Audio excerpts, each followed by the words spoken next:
Okay, so we're kind of rushing the process, but if I had more time, I would have let this cool a little bit more, but basically I'm going to just go ahead and shave it. Now I have the razor blade.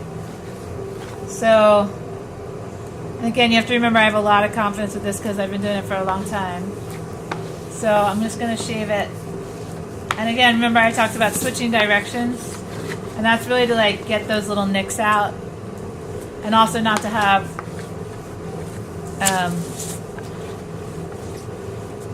any weird cross hatches. So you're getting a lot of, just FYI, you're going to get a lot, this wax is going to come off. Now your wax is going to be even stickier than my wax. So I'm using bleached beeswax.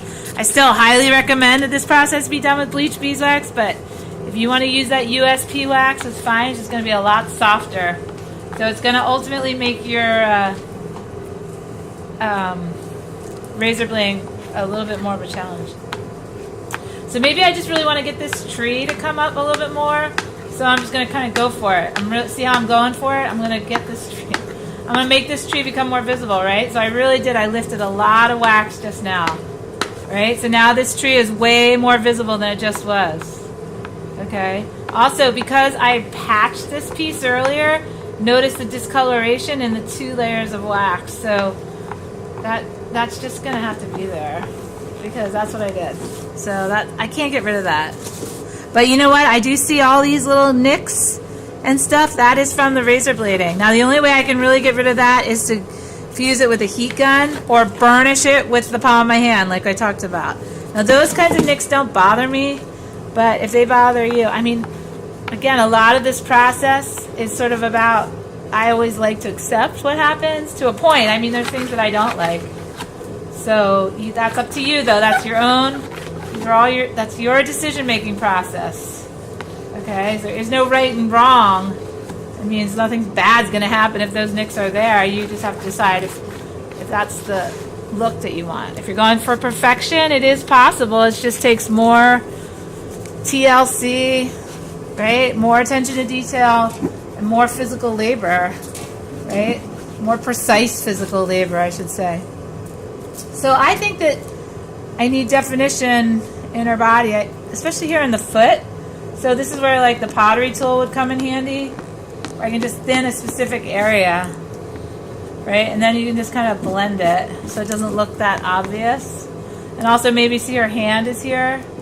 So maybe I just remove wax her hand and her head. Her hair is here too. So again, like I might want to play off of maybe what her hair looks like and allow there to be some texture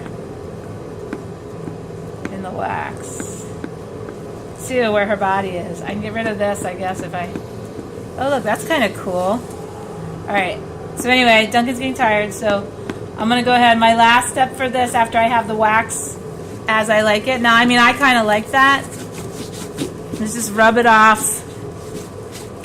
I can clean it. You can always wipe it with a paper towel. You can find one.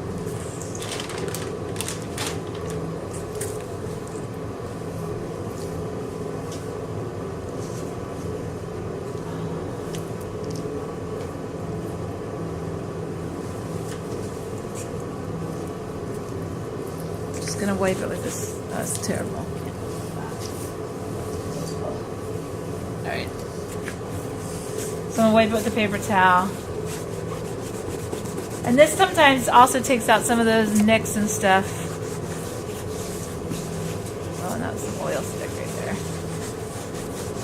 Alright, and then if you're gonna paint it, you can use your pigment stick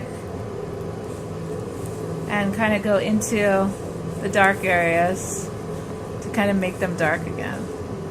Now I'm doing this a little bit faster than I'd like to, so if it was up to me, this will go a little bit more translucent as it cools. But for tonight, I think this is the best we're gonna get. Now, hold on, let me just paint this for one more second. So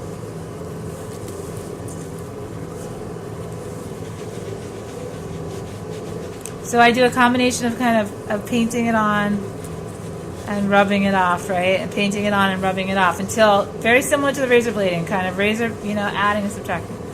All right, so that's it for now. We're out.